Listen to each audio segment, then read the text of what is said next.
We hear the horror stories of modern day slavery or the forced trade for sex in other countries, but that's far away, right? Wrong.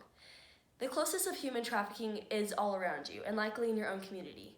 The closest needs to be recognized and understood so we can create lasting change in our community. On April 17th, 2020, an organization called the Deliver Fund estimated that between 15,000 and 50,000 women and children are trafficked in the United States every year. In order to create change to prevent you or someone you love from being trafficked, we need to understand the most common victimized populations, the nature of human trafficking in the United States, and recognize common tools to help you and prevent those you love from being trafficked. We first need to look at the most common victimized populations in America. The first most common population are unseen children. Homeless and emotionally distressed kids are sought because they need money, shelter, and are easily emotionally brainwashed. Many predators act like they are helping the victim, and the victim comes to rely on the predator emotionally. This is the perfect setup. The COVID-19 pandemic has made an appreciable impact on the trafficking industry. JAMA Pediatrics explains that school closings have foreclosed opportunities for teachers and other education personnel to identify at-risk or exploited youth. The kids who go unnoticed are the kids who are exploited. The next population that are easily exploited are migrants. Many migrant women are trafficked into the United States every year for sex work. These women are isolated by language, lack resources, and are living in fear of a foreign justice system. ACLU explains that ACLU explains that migrant women and children make up the majority of trafficked individuals in the United States. They state that they are vulnerable because they are often in jobs that are hidden from the public and are not regulated by the government because they are illegal immigrants. The third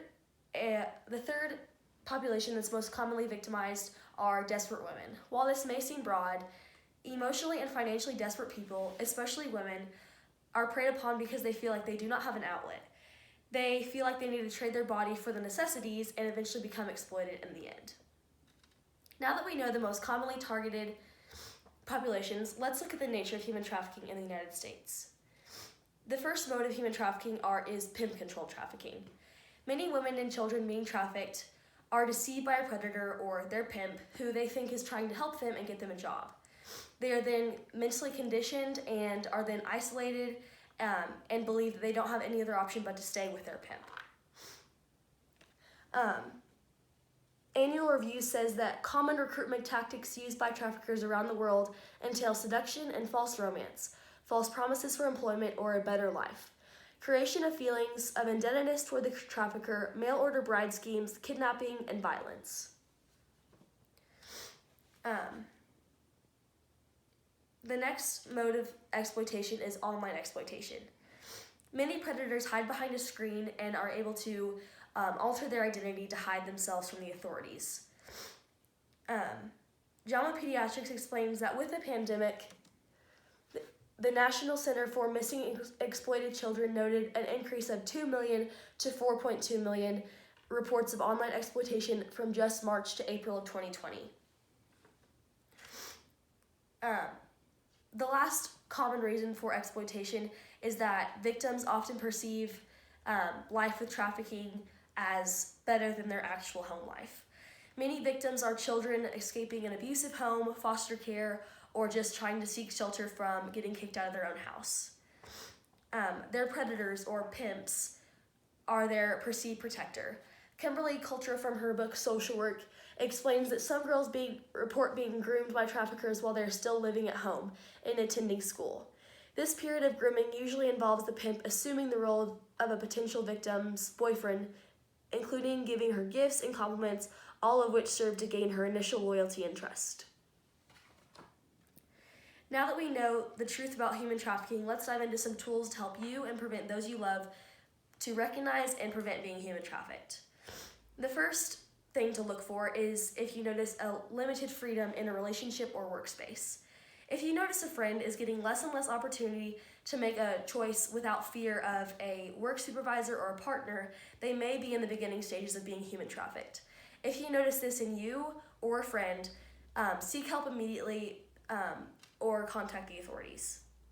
The next thing to do is to not give out information online or talk to strangers. ETCM explains that criminals have extended these activities to internet through the use of classified advertisements online and social networks for recruitment purposes and to draw victims.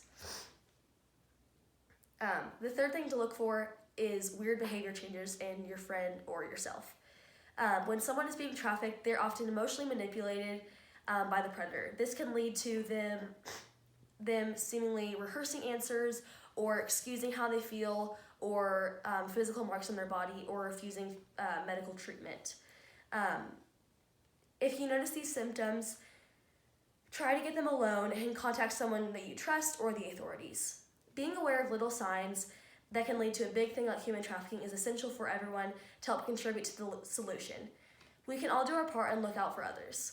I hope that today has helped you realize the closeness of modern-day slavery and understand that it's not just in places far away from you. It is important to understand the most targeted populations, the nature of human trafficking in the United States, and some common tools and things to look for in order to not be human trafficked. So we can help end the crisis plaguing our nation. Thank you so much.